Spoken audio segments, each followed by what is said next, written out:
For nearly a century now, research has been revealing a number of astonishing abilities found among animals.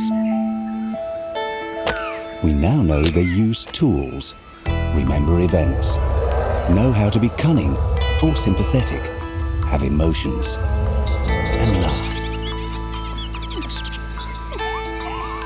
Even more surprising is that they are rivals with us in one of our most sophisticated fields, that of medicine.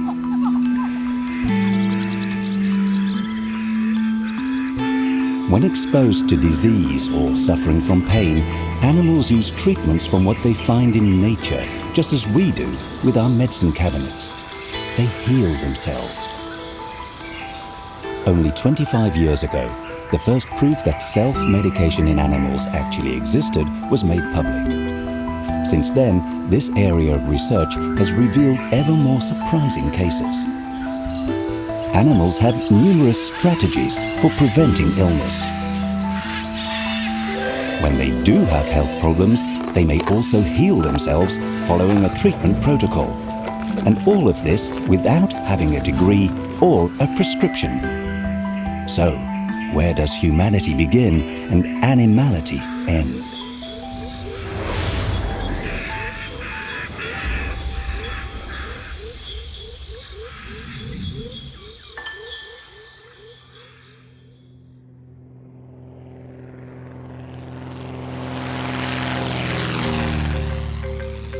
What if our medical science had its roots far down the evolutionary chain? And what if we could discover new treatments by being inspired by other species' knowledge? These questions, among others, were first officially asked by Michael Huffman, because he is the man who unveiled everything. It was in Tanzania, located in East Africa, where this primatologist made his first discoveries. Unknown to the general public, Michael Huffman is behind studies which could be as groundbreaking as those made by Jane Goodall in the 60s and 70s. Mike's workplace was not far from Gombe Stream National Park, where Goodall located her studies. From the banks of Lake Tanganyika rise the Mahale Mountains, located in the Hali National Park. It is home to a population of more than 800 wild chimpanzees, the largest in the world. The Mahale Mountains is one of the most important early research sites for chimpanzees. It was established in 1965, and since then every individual in the group has been identified and followed consistently throughout their lifetimes. We were able to follow movement between groups, which really created the basis of our understanding about the social structure of chimpanzees. With its 1,600 square kilometers of tropical vegetation, Mahale National Park is an ultra-preserved sanctuary. No roads. One may enter only by boat and on foot.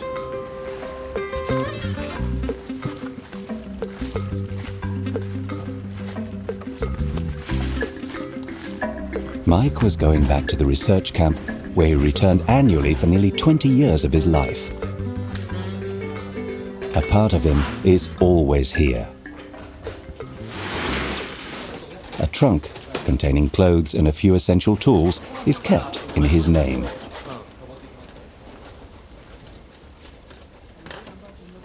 Even if today Mike has trunks in several research sites worldwide, Mahale continues to be his home port of sorts. The one where everything began for the boy from Denver, Colorado, who has always been fascinated by chimpanzees.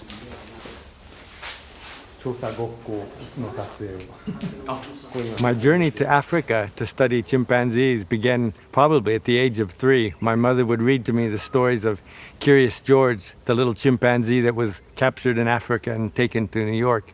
I went the opposite route from the United States back to Africa.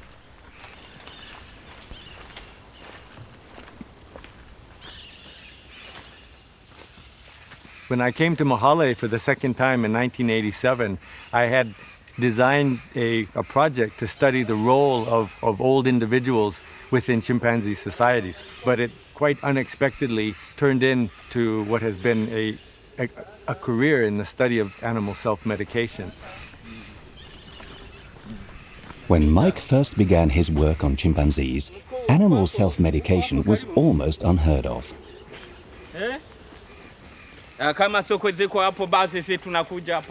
It was by paying attention to local people's knowledge of their environment that Mike first focused on this area of research.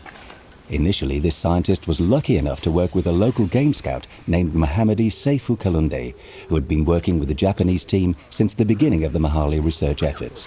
Without him, possibly nothing would have come about. For me, what really was key to this whole study, I think, was Mohammadi's role.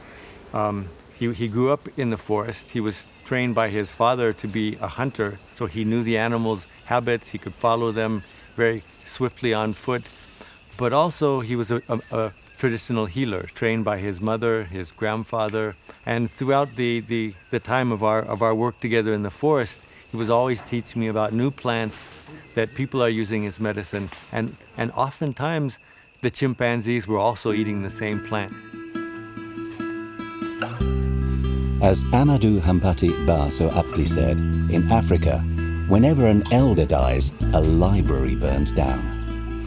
Mohammadi died in early 2013, and concerning him, this sentence takes on its full meaning.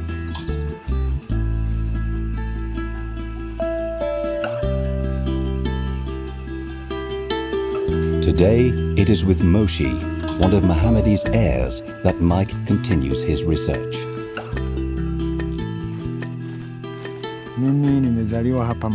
I was born here, I grew up here, and I've always worked here. And now I see I've even grown old here. We have worked with the Japanese in their research on animal behavior, their foods and medications. We worked along with Mohammadi to discover if the chimpanzees ate things as medication or not.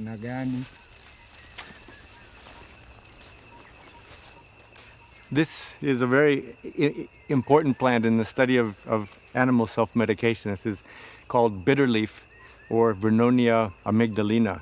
And it's the first plant that we were able to associate with an animal being sick, taking the plant and recovering from all the symptoms that we observed within a 24-hour period.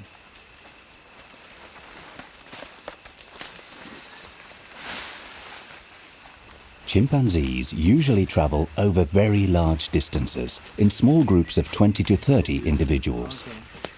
To approach them, researchers now wear masks to avoid infecting them with disease. The study of animal behavior involves a great deal of patience.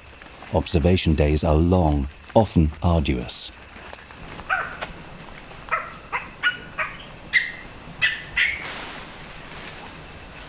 But sometimes Lady Luck may smile, and something which might have otherwise remained unnoticed changes the life course of the scientist.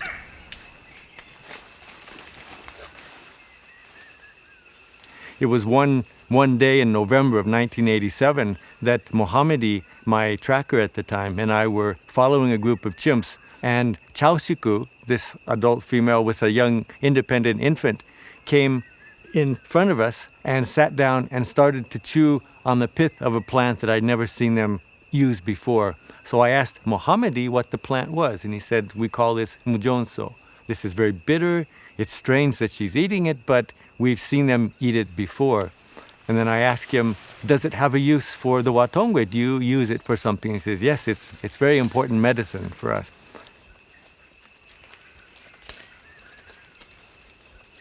In real time, as I was watching Chaushiku chew on the pith of Vernonia, she was sucking out the juices.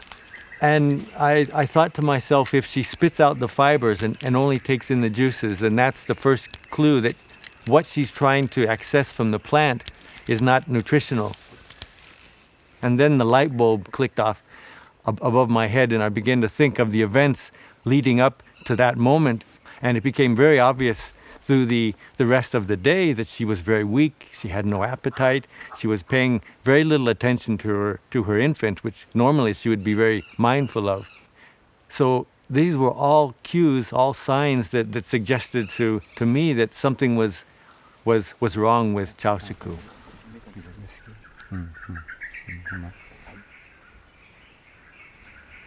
For 24 hours, Chausiku ate very little, but chewed a bit on some branches from the Vernonia plant. But on the second day, the female chimpanzee regained her appetite and was up and running again. We continued to follow her, and at the same time, all of these things kept coming back to my mind, questions. Well, if she was sick, what makes her sick? What's special about this plant, Mujonso, or Vernonia, that could make her feel better? Chausiku's behavior triggered the young primatologist's intuition. But how can one be sure that the animal was trying to heal itself? That by chewing on this plant, it was treating its illness with a medicinal substance? To demonstrate that, in fact, what I saw was self-medication, I had to convince first myself and the scientific community. Determined to scientifically validate his intuition, Mike developed a 3-step plan. Step 1.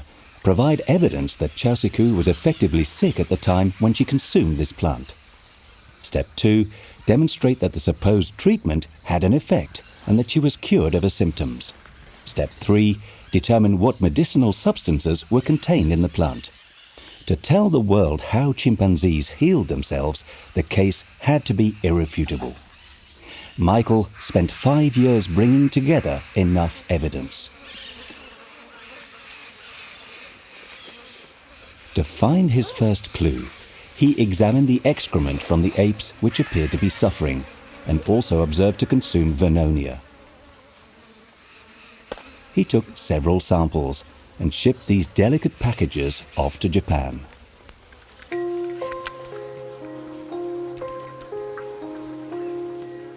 Numerous parasites were detected.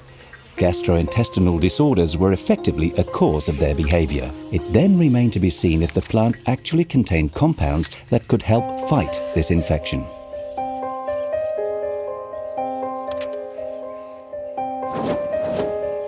The Vernonia phytochemical analysis revealed the presence of active pharmacological substances which effectively treated these kinds of parasites. In addition, the active compounds were concentrated in the pith of the stem, the part that the chimpanzees specifically chose to chew on. Things finally became clear. It could thus be said that when Chausiku chewed on the Vernonia stems, even though quite bitter, this was for the specific purpose of healing herself. It was indeed the first case of animal self-medication that was firmly established. So with all of those 4 or 5 different steps answered and replicated, I think we were able to provide the first clear evidence that an animal of any species, when sick, was able to ingest a substance that is known to bring about recovery from those symptoms.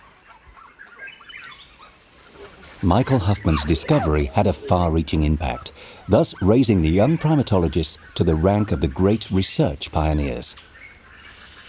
He had to keep investigating. Did the chimpanzees use remedies other than the Vernonia plant? Continuing his adventure, he quickly demonstrated that primates did indeed have more than one trick in their medicine chest. When their intestines are infected by parasites, chimpanzees also start to swallow certain plant leaves whole, a behavior which is at the very least surprising, one which other researchers had not managed to properly understand until then. What the chimpanzees do this, they'll put it in their mouth, and fold it 2 to 3 times, take it in, and swallow. They do this very slowly, quite different from the normal feeding behavior, and they can swallow up to 20, 25, 30, 40, 50 leaves in one sitting. It's very rough. We went into the laboratory with samples from leaves of many species that were known to be swallowed by chimpanzees, and we were able to show that there was no single chemical function, no single chemical property to the leaves that would explain whole leaf swallowing. No antibiotic or other miracle compound is to be found in the leaves of Trema orientalis. Mike discovered that if chimpanzees chose these, it was much more for their basic aspect. They feel rough. The leaves seem to scrape off the parasites during their passage and evacuate them alive. He first described this action of the plant as a sort of Velcro effect. So it took me a while, it took a couple papers of some work to really build up a strong case for leaf swallowing and bitter pith chewing before people began to accept it. After we had the evidence out there and we were able to replicate what we were finding, and others indeed in other sites were beginning to find the same thing, that the case for self-medication in primates was established. And I think, I hope anyway, that had an impact on behavioral ecologists studying other species to try and look for the presence of self-medication. And today we see many examples throughout the animal kingdom.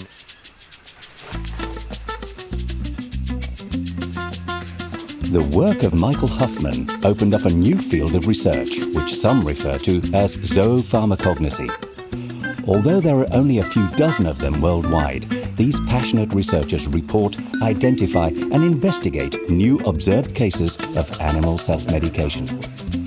Other than primates, a wide variety of other species treat or protect themselves with what they find in their environment.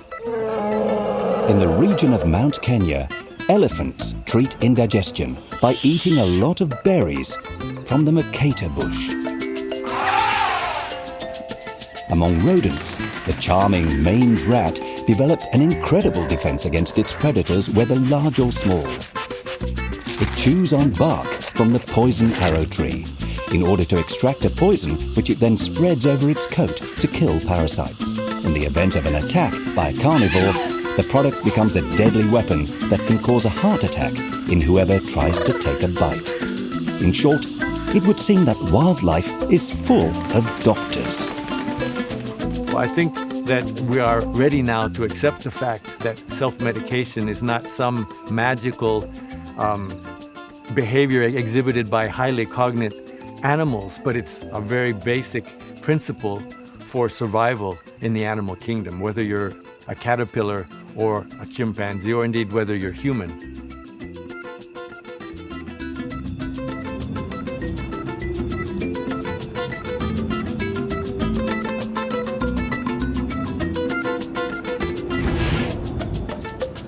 At Emory University in Atlanta, Georgia, the hunt for animal doctors led to insects. In 2010, the biologist Jaap de Rood created quite a stir by revealing medical behavior in monarch butterflies. So monarch butterflies, they are very well known for a migration they undertake every year from North America to Mexico. They escape the freezing temperatures in North America, go to Mexico. The reason I am interested in monarch butterflies is because they get sick. Just like humans, just like other animals, monarch butterflies have diseases.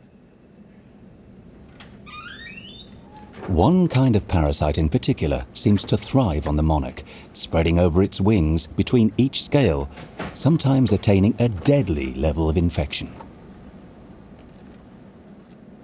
Butterflies, just like fish and reptiles, have a lot of scales in their bodies. And what I can do is I can put a plastic sticker on the abdomen of the butterfly and take it off. And what this will do is remove some of the scales of the butterfly.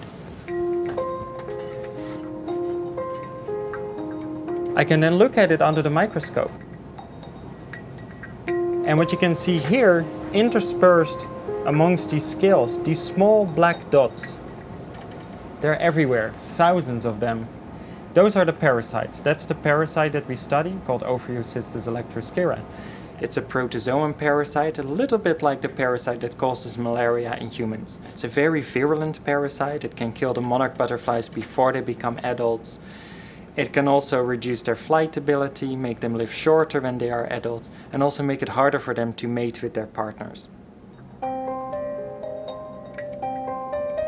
The life cycle of monarchs is like an obstacle course, and the Ophiocystis parasite is a very serious threat to their survival. Once infected, a butterfly has no way of ridding itself of them, and females have a high risk that they will transmit the parasite when they lay their eggs. Nevertheless, the monarchs have found a way to preserve their offspring, using plants as a therapeutic shield.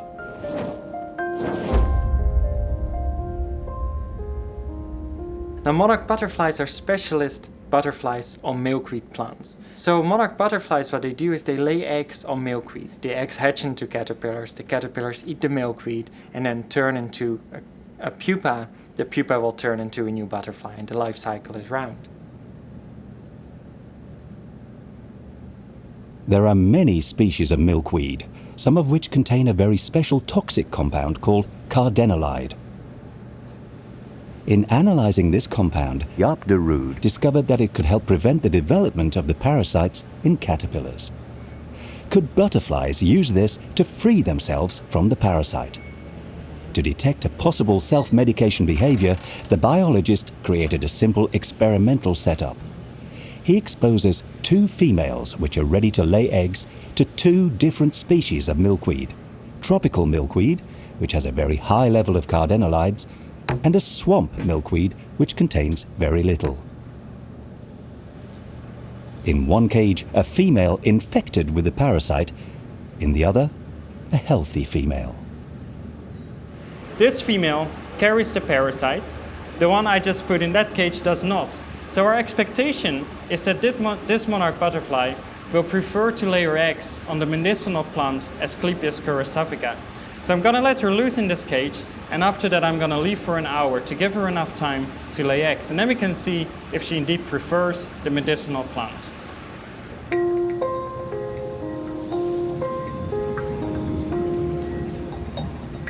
Within their cages, the butterflies fly back and forth between the medicinal plant and the ordinary plant. Which one will seem more attractive, a better protection for their eggs? Asclepias curassavica, Asclepias incarnata, the medicinal or non-medicinal?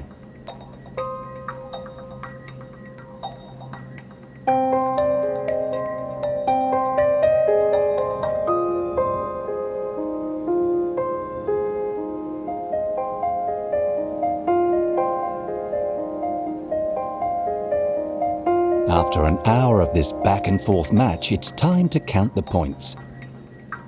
For the healthy butterfly, the score is overwhelming. It has laid all of its eggs on the non-medicinal milkweed, none on the one loaded with active compounds. Does the parasite-infected female act in the same way? So this female that was sick with the parasite laid 12 eggs on the medicinal plant and 9 eggs on the non-medicinal plant. So she has a slight preference for the medicinal plant.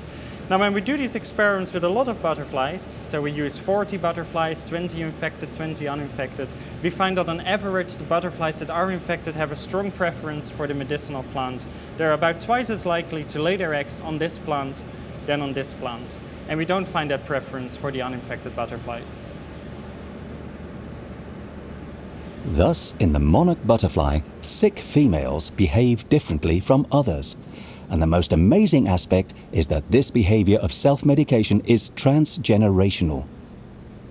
Unable to heal themselves, female monarchs therefore seek the plant better able to protect their offspring.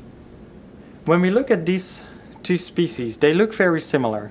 They're both green, they have relatively similar shapes, but they smell very different. So I can smell these plants, and this one is much stronger smelling than this one. And if I can do it, monarch butterflies can do it.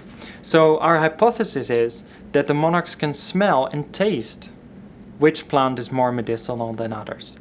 So what monarch butterflies do when they lay eggs, they basically fly around and then they use smell to go towards the plants. And then when they come to the plants, they taste the plants. They actually do it with their feet. So butterflies have little taste receptors in their feet. So they go on the plant and tap it, and that way they can taste it. So our hypothesis is that it's a combination of smell and taste. Jaap de Roodt had a flash of intuition when he suspected the existence of medical behavior among his cherished monarchs. He and his team established proof of the existence of the insect's sensitive capabilities to select plants to fight off parasites.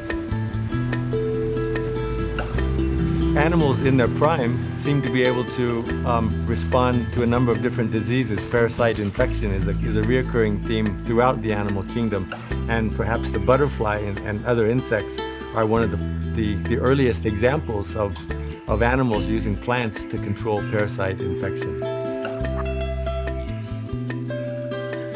The way animals detect the best substances within their environment is often quite impressive. In Mahale, chimpanzees found something particularly interesting for medical treatment: termite mounds. Primates look for them actively because they have some surprising properties. What was interesting when we were doing the work here at Mahale is we also analyzed different properties of the clay, and we found that it contained an antibiotic substance that was probably made by the termites within the termitaria. They used the antibiotics for themselves to keep the nest clean, keep it bacteria free, but it seems that the chimpanzees may be benefiting from the antibiotic properties. And it's another very important aspect of animal self-medication. Particularly in primates, there are a number of species that are known now to ingest clay. And what the chimps here at Mahale do is break off a piece, take off a smaller bit, and chew it. And it's known to have very powerful absorptive properties. It's able to extract moisture, bacteria, things produced by disease in the stomach. It's used by humans for very much the same purposes. Pepto-Bismol, bismuth are indeed made from the same components that we find in the termite mound soil. An interesting correlate to clay eating is charcoal eating. The colobus of Zanzibar, they use charcoal to absorb the toxins found within the leaves of the plants that they are included in their diet. So they trade off ingesting plants rich in secondary compounds, and they let the charcoal absorb the negative aspects of the plant. This charcoal is very similar to pharmaceutical grade charcoal that you can find in drugstores. So what humans have been using for a very long time to treat stomach upsets, to detoxify themselves, animals as well are using charcoal and clay to perform similar functions. And it is not only primates. Some parrots, after eating too much fruit, also swallow a bit of clay as a sort of gastric bandage. Some remedies are thus used by a wide range of species. And in medicine, Homo sapiens does not have the monopoly on every type of knowledge.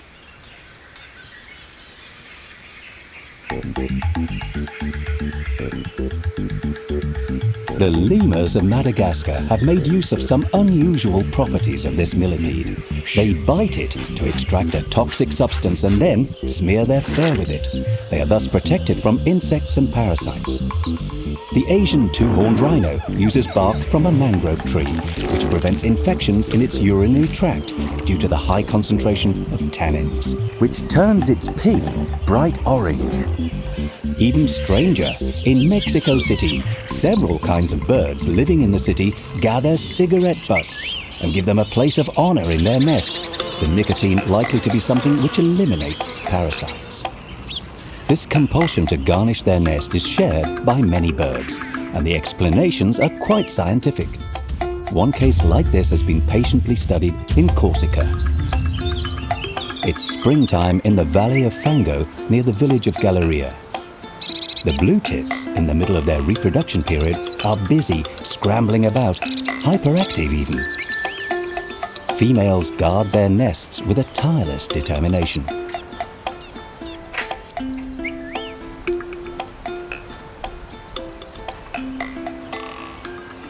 Adèle Menera is part of the team of scientists which has studied these perching birds here for the past 45 years.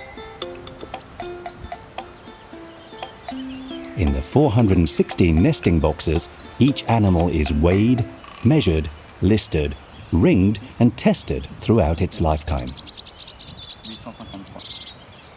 3661853. It is thanks to this precise study that a strange observation was made.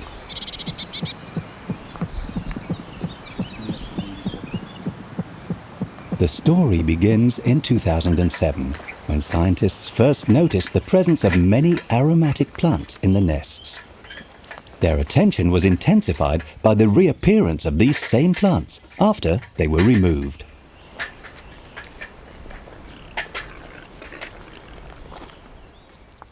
So here we have a nest with eggs, 6 eggs. They're warm, so the female was there not long ago, trying to incubate them. And then there are small pieces of plants, calamines here. We started to suspect the importance of herbs when we noticed that these herbs were renewed continuously in the nests during the whole breeding season, unlike the other materials of the nest that are only first added before laying, which meant that those plants had a special role throughout the reproduction period. At the Pirio site, there are basically 3 species of plants used. Included in the nests found on top of their base are aromatic plants, which are also very abundant here. There's lavender, curry plant, and calamint. There are at least 15 different species of plants listed. The female birds seem to select them according to their personal tastes. From this list of plant species, we then researched the ethnobotanical literature and found that most of these plants were traditionally considered in the past by Corsicans as being good for insect repellents, antibacterial and vermifuge treatments, etc. Most of these species were traditionally medicinal. By comparing nests with or without herbs, we found that aromatic plants protect the chicks from bacteria. The chicks are healthier, grow faster, and are in better condition at the time of their first flight, allowing them quite early to fly more efficiently and thus escape predators, including jays, their main predator here. Thus the herbs are used medicinally as a preventive measure here rather than therapeutic.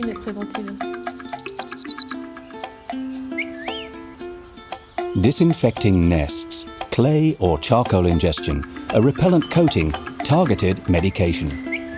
In nature, there are so many ways to maintain good health by using active substances found in the environment.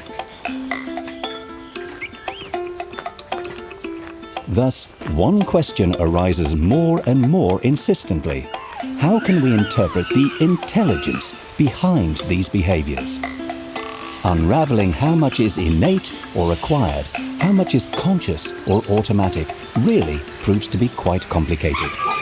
With each observed behaviour for each species, there is a new investigation to establish.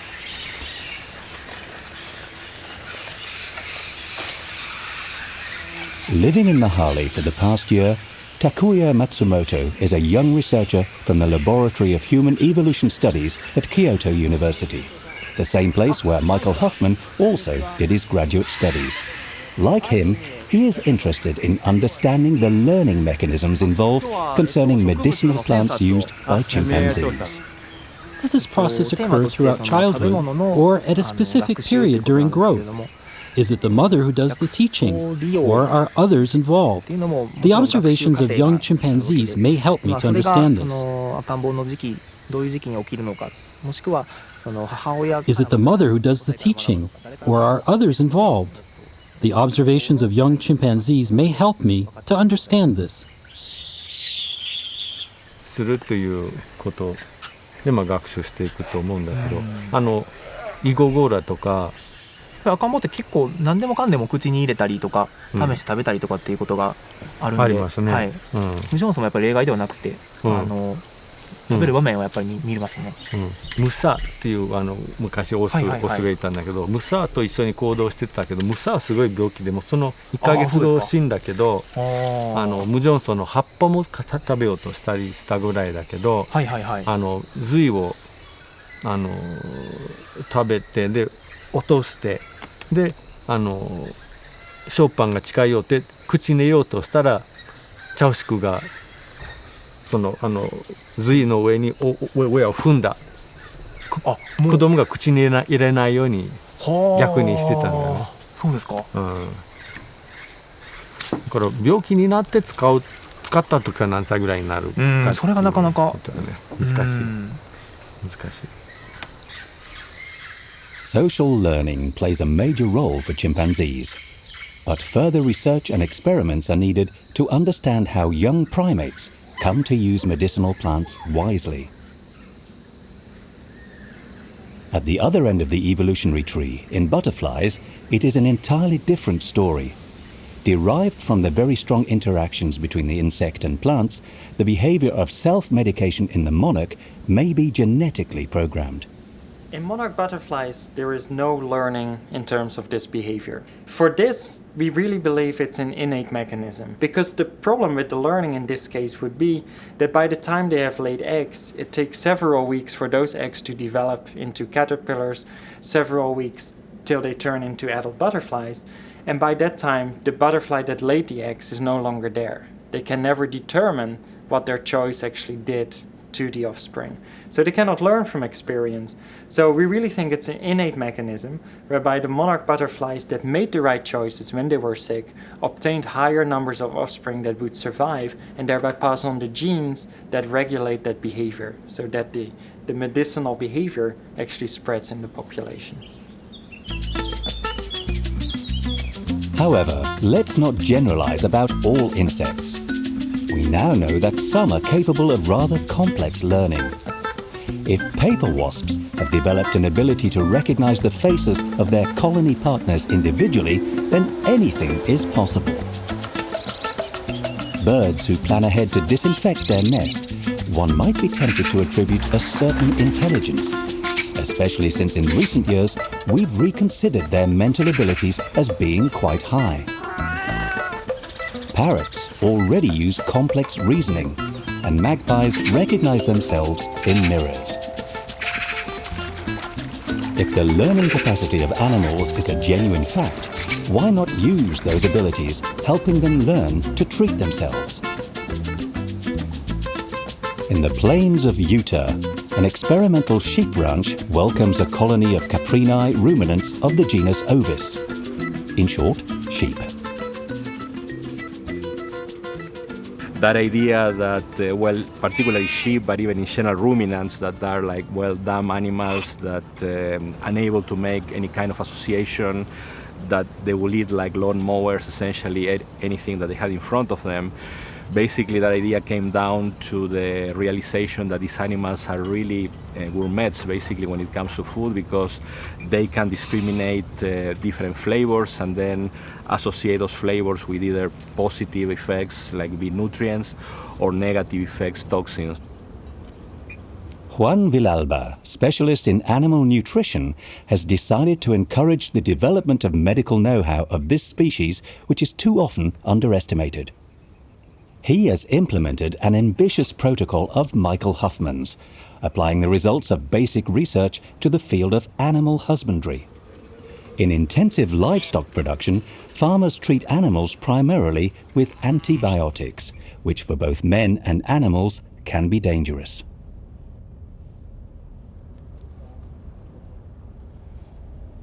The repeated use of the same chemotherapy led to a really strong resistance. So people are looking for alternative solutions, and one alternative solution is actually tannins. Tannins are secondary compounds produced by plants.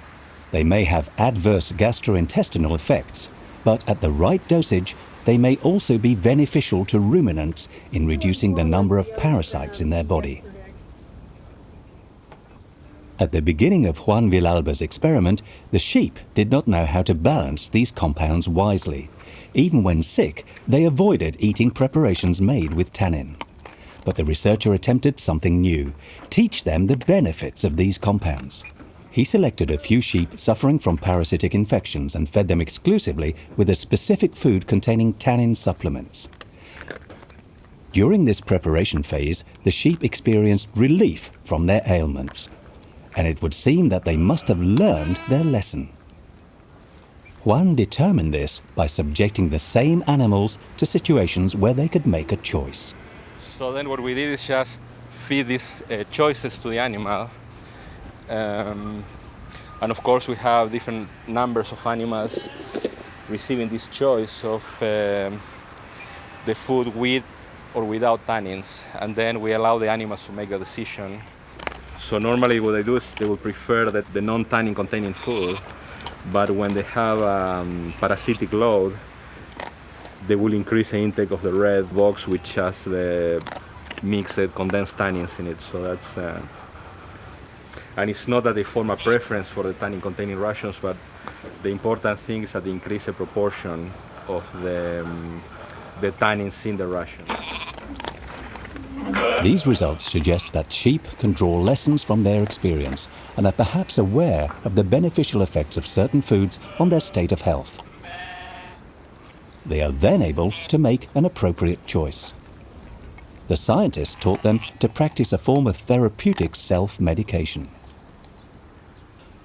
Juan Villalba wishes to test their use of medicinal plants, not as treatments, but as a regular contribution to maintaining their good health.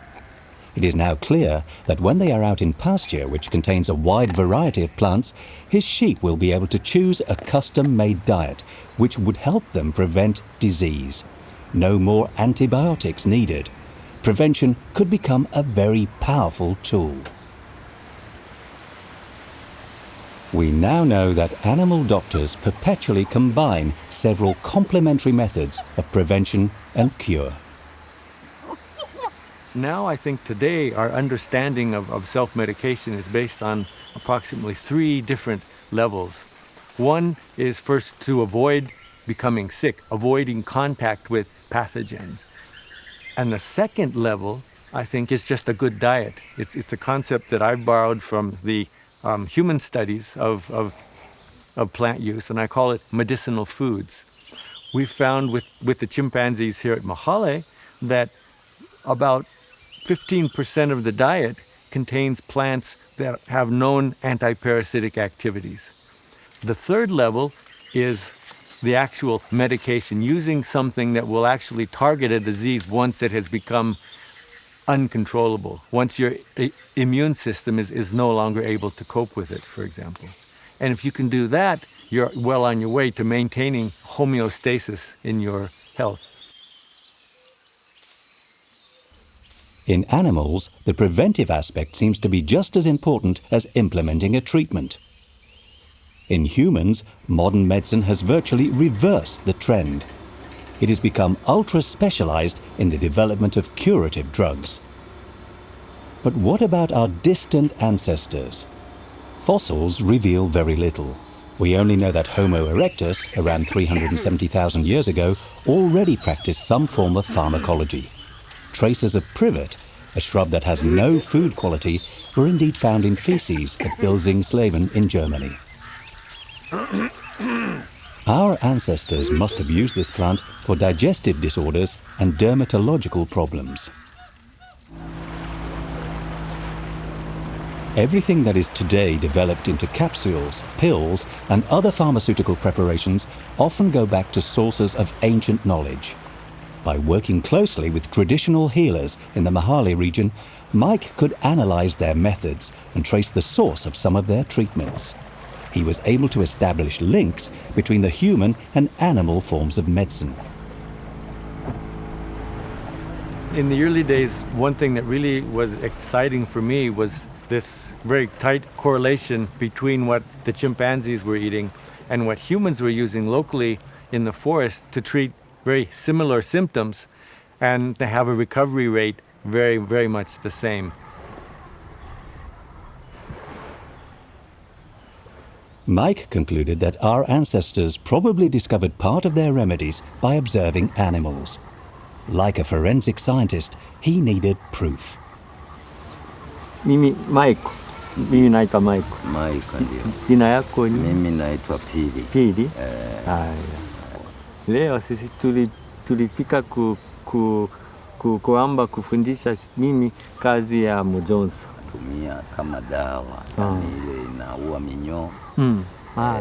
It was during one of these interviews that Mike had the confirmation that traditional healers enriched their medicinal arsenal through the observation of animals. Many scientists around the world had suggested this for a long time. Mike could thus validate it. He was watching the chimps use this plant, and he thought, after smelling the plant and studying it, he related the cues of this plant to other plants that he's used to treat diarrhea. And so he thought that maybe he could try it. So he took the leaves and he crushed them and put them in water and then drank the solution himself because he had diarrhea at the time, and he found that it worked. So he was very happy, and he took this home to his mother, who's also a traditional healer, and he said, I've got a new treatment. I learned this from watching the chimps. And he told her what the plant was, and she laughed. She said, no, that's not a medicine. We know that tree. It's a common tree. But she tried it, and she was very happy. And now they use this plant to treat diarrhea. Come on, Nikienda chuo kusikia habari kwa profesa. Asante sana. Nashukuru sana. Nimefurahi sana.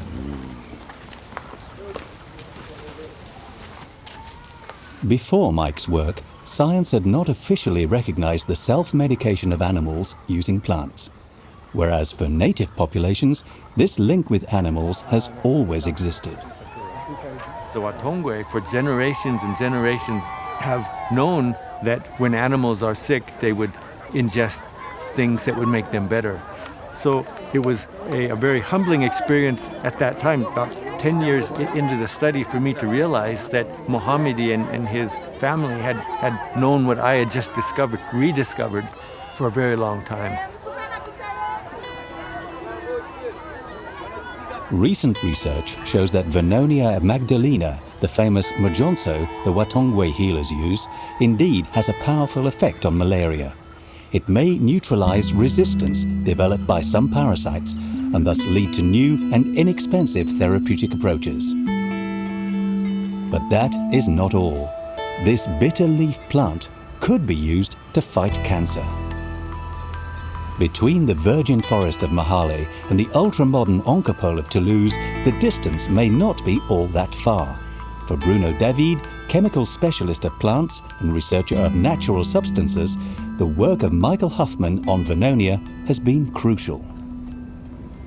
Les molécules de la Vernonia, Vernodilin molecules may actually have an interesting effect on parasite cells, including malaria. There are many common points between malaria and cancer. Cancer cells behave a little like external parasites, and therefore molecules that are active in oncology are active in parasitology, particularly in the field of malaria.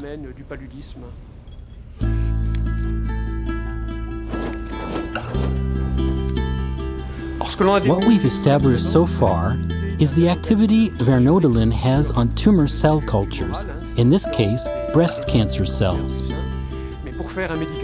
But to make a drug, you must know that it takes many years, many steps and stages, beginning with cell cultures, but later working with in vivo models, before starting clinical development with human studies. This is a truly fascinating perspective. By examining the intelligence exhibited by animals in treating themselves, by studying the medicinal plants they use, zoopharmacognosy may help us discover effective substances for the treatment of certain diseases which also affect humans. And apes are not the only ones to be able to offer solutions. I think we shouldn't be hampered by our own lack of imagination. We shouldn't just look at a select few animals. I think we should go out to the natural world, look across the whole animal kingdom and see what do animals use. Animals have been evolving in the natural world for so long that, they have millions of years of experience in dealing with their parasitic diseases. And I think if we do it right and we really go that way and we find out, what do they use against parasites that are similar to the parasites in humans, I really think we could make discoveries that can help against parasitic diseases in humans. Thanks to the work of Michael Huffman, Jaap de Rood, Juan Villalba and other pioneers, it is now clear that within the same ecosystem, diseases and their cures are often found side by side. For animals to maintain their health or even their very survival depends on the availability and access to the resources of biodiversity to treat themselves. The discovery of new molecules in the middle of the immense plant kingdom stresses the importance of preserving these open-air pharmacies. We may have the opportunity to advance our understanding of healing, how to rethink some of our ways of treating diseases in the modern world. And in the end, I hope that others will make the dream bigger so that we can all realize this dream of being able to better maintain our own health and the health of the planet.